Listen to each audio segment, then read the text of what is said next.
Today we're going to talk about the differences between a live guitar tone and a recording guitar tone.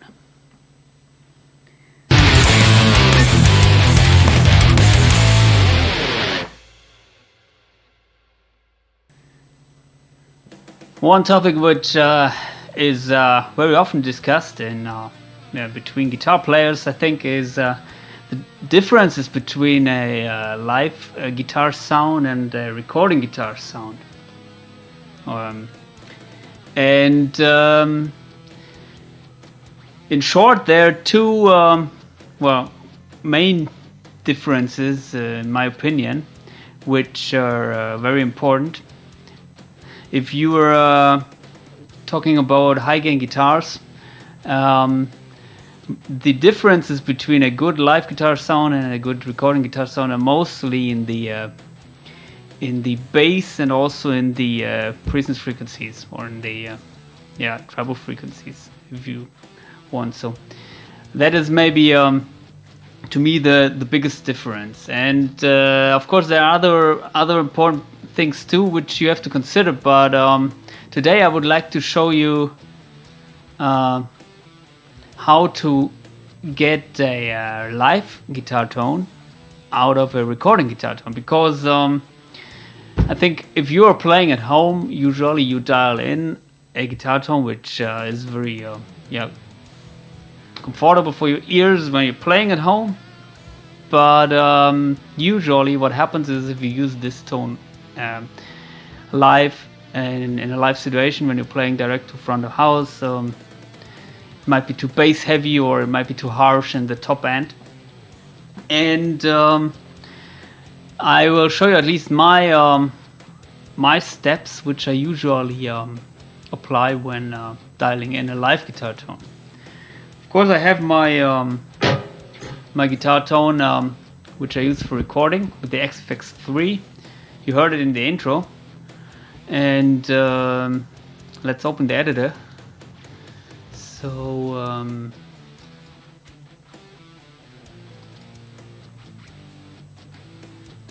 here it is,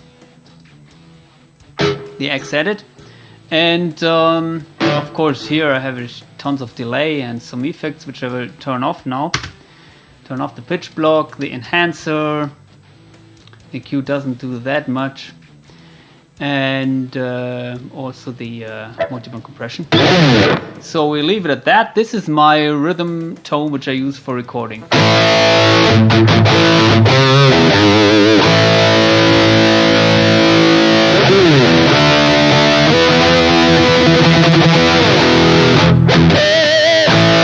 By the way, today I'm using a Harley Benton SC550 2 with Tesla pickups. And these guitars, they sound a little bit low, mid, heavy due to the construction, I think.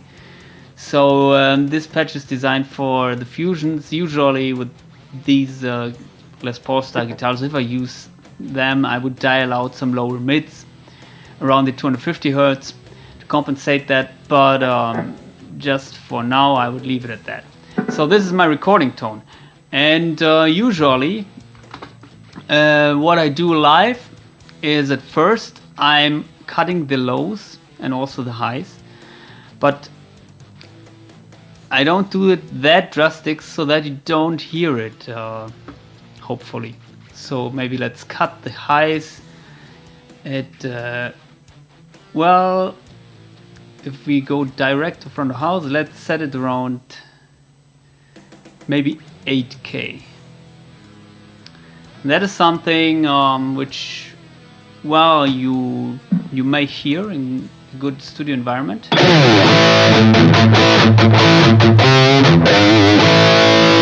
So this is with the cut engaged, and this is disengaged.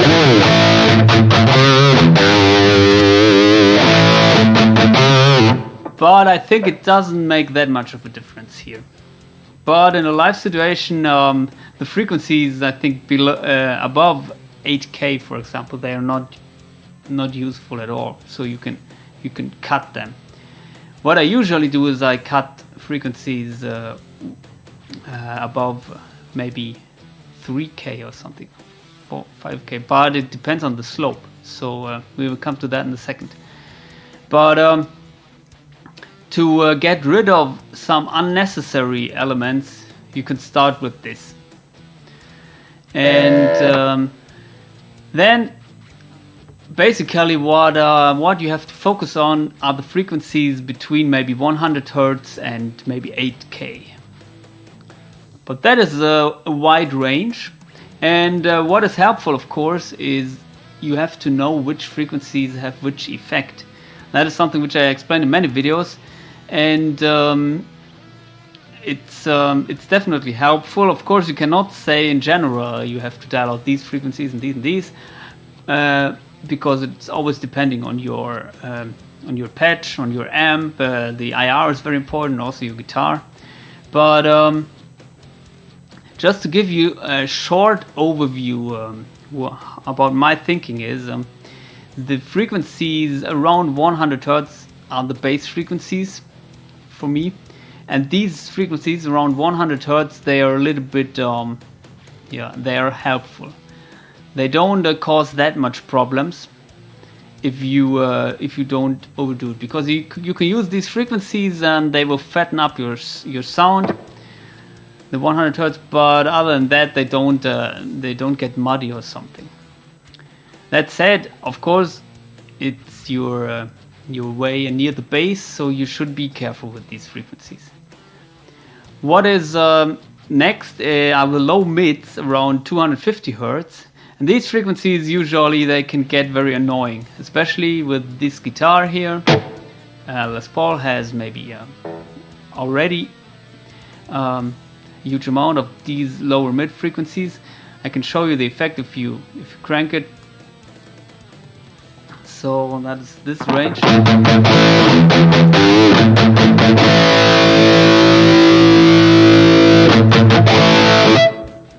And if you have a bass heavy amp, like maybe a Mesa rectifier, these frequencies, they're annoying.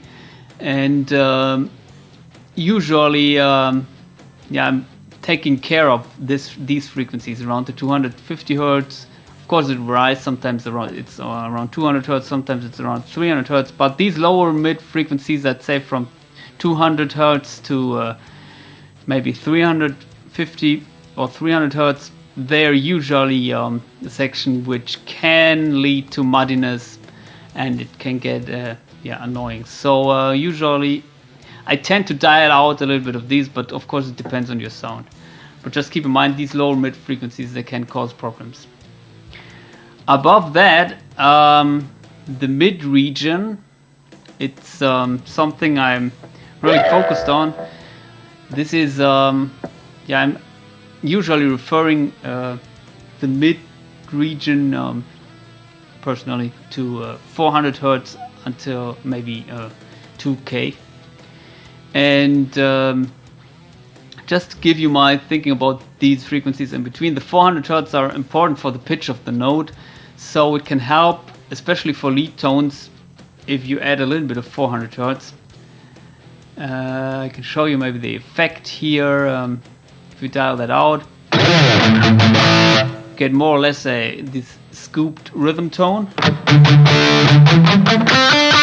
Might be good for metal applications, but for leads, your leads are a little bit thin then, and if you raise it, on the other hand,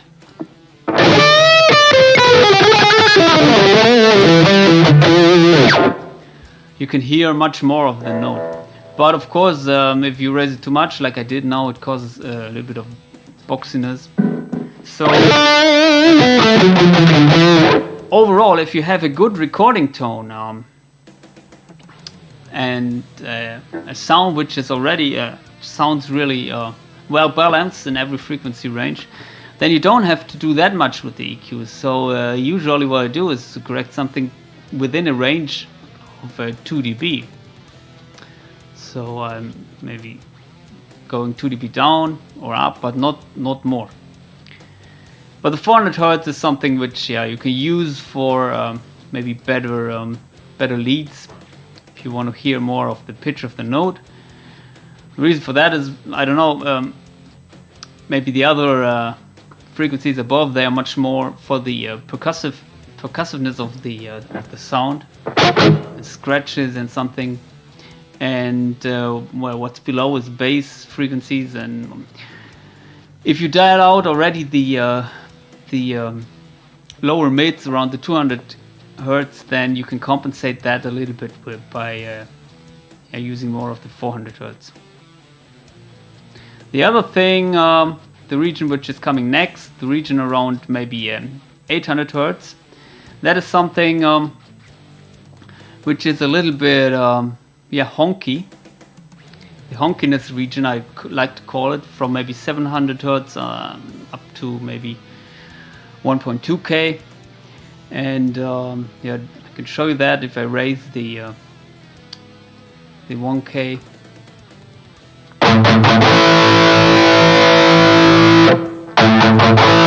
Gets very honky. And also, if you are boosting your amp with a tube screamer, usually the region around 800 Hertz is boosted in front of the amp, and that can also lead to a little bit of a honky sound, so you can compensate that by dialing out the 800 Hertz. But it depends on your sound, of course. So with this sound, usually I would leave it at that first.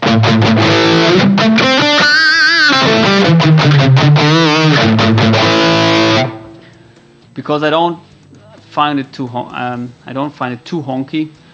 As I said, I would lower the 200 Hertz a little bit because of this guitar.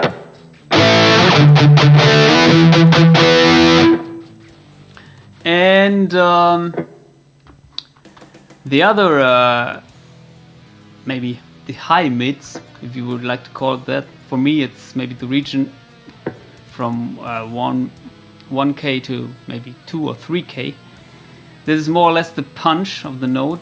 It's very important for percussive playing. So if you raise maybe, let's say, the 2K, you get this scratch. And of course you can arrive at that if you raise it a little bit above, maybe around 3K or around 1.4K. But it's always a similar effect. It's like it's this upper mid-range crunch, which you find in maybe Megadeth or some metal bands, which are. These frequencies are very helpful if you're playing riffs and in a rhythm scenario. But the thing with these frequencies is they also can get very annoying when playing at loud volumes. So usually, what I do is I would like to have a fat guitar tone live, and these frequencies, I know they can get annoying. So I'd rather dial out a little bit of these frequencies at least than to overdo it with that. With this sound here,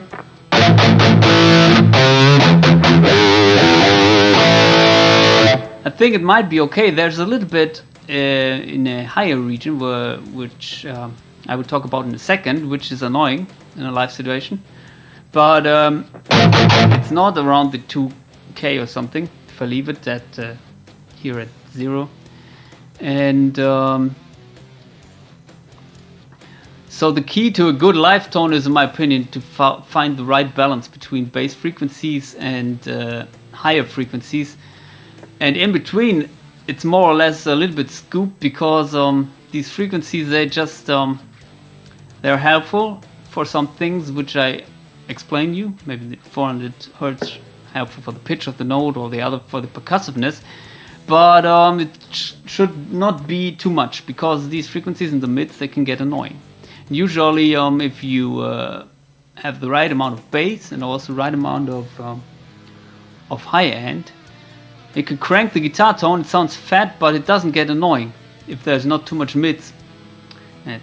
And if you were playing leads, then usually I would tend to maybe raise a little bit more of the mids, like for example the 400 Hertz, or if it's more in a metal scenario, maybe also around the maybe 1.5 or 2K. But I wouldn't recommend to raise the mids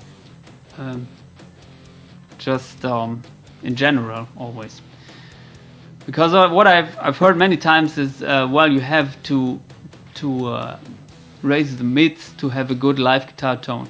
And of course, you will cut through a mix if you raise the mids, and if you cut the bass and the treble frequencies, you will not have any problems. But the thing is, it doesn't sound good. It sounds like shit if you raise the mids. It sounds hunky and boxy and whatever. You will not be satisfied. So the key is basically to find the right amount of bass and high frequencies, which are not annoying to the listener, but which you can crank without destroying the mix, so that the guitar tone still sounds good. That is that is something which I had to learn in the past, because always when I wanted to hear myself, I cranked some mid frequencies, but that is not always leading to good results, because then you end up with honky guitar tones or something, especially if you raise the 2K, which is very popular. So let's go on with our example here. As I said, this is a guitar tone which is maybe not too bass heavy. It sounds very well balanced already, but in my opinion it will have too much high end or top end in a live situation. These are frequencies maybe above 3K usually. So of course you can try to cut everything, maybe let's say above 5K.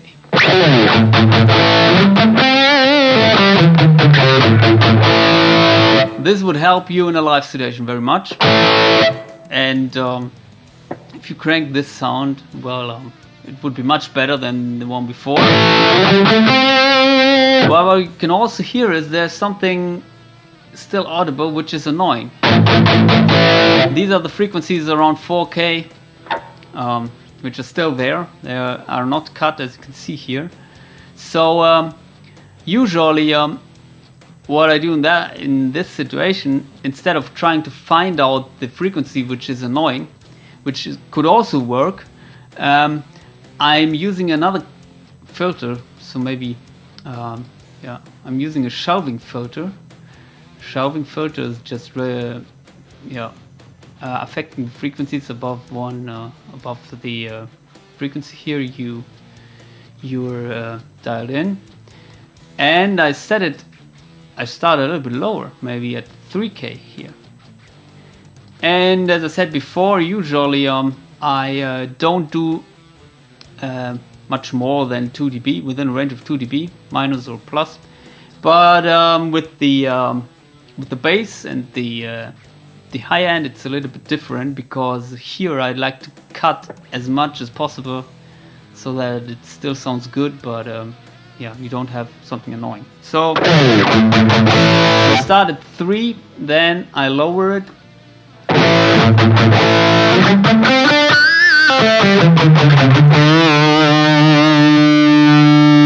And we have this result.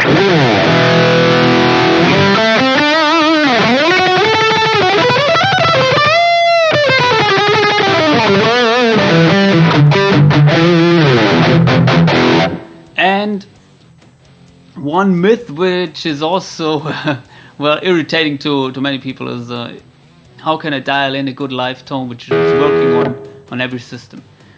And the answer to that is short: it's not possible, because the system you're playing on, the front of house system, but also the environment is affecting your sound, and usually you have to adjust your sound a little bit, at least to the front of house system which is used. But of course there are sounds which need more adjustment and sounds which need less adjustment, and especially if you cut the frequencies which are causing most of the problems, which are the bass frequencies, which we already cut here. and also we lowered the highs. With this sound, I think you will not have that much to adjust if your front of house system is changing. Of course, as you can see, this is mostly a very mid-focused guitar tone. And if the front of house system has maybe some holes in the mids, because maybe some systems, smaller systems, they are more or less not full range. They have maybe subs, but then they have some holes in the middle, and then because they have only maybe 8-inch tops or something, then you would have to raise the mids way more. But these are maybe extreme front of house systems. So I would recommend to start with an even sound like that. And the reason why I choose these numbers here, the 100 Hz and the 3K for the shelving filter as a starting point, is these are the frequencies which seem to work for me in most situations. So it's my personal tip for you, if you want, so try out these frequencies. So you can cut below the 100 Hz and also lower the highs above 3K. And everything which is characteristic for a guitar tone is then done in the frequencies in between.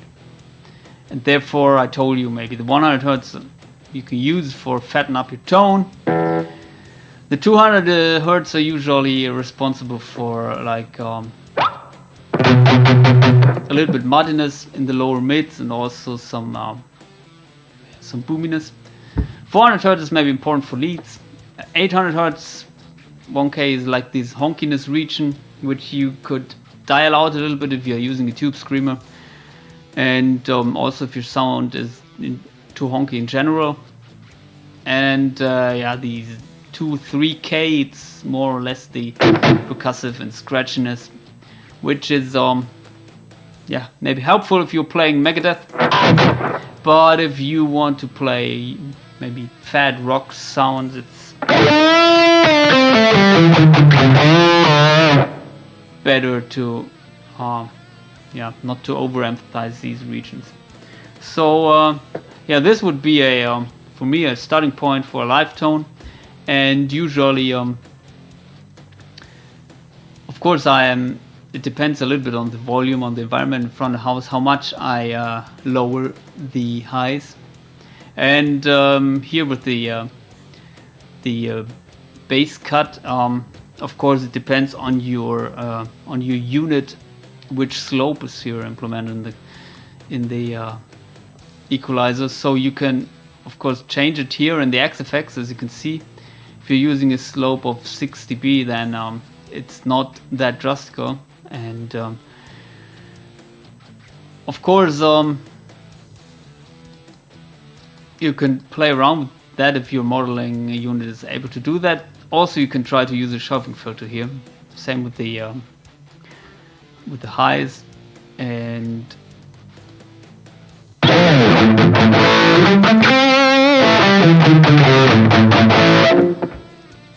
that is helping. And the shelving filter is basically my solution for not to have to find out certain frequencies which are causing problems. Because what I found out is usually if you find some frequency which is causing a problem, maybe on another system another frequency is causing problems. So what I rather like to do is to affect a wider range of frequencies with the EQ.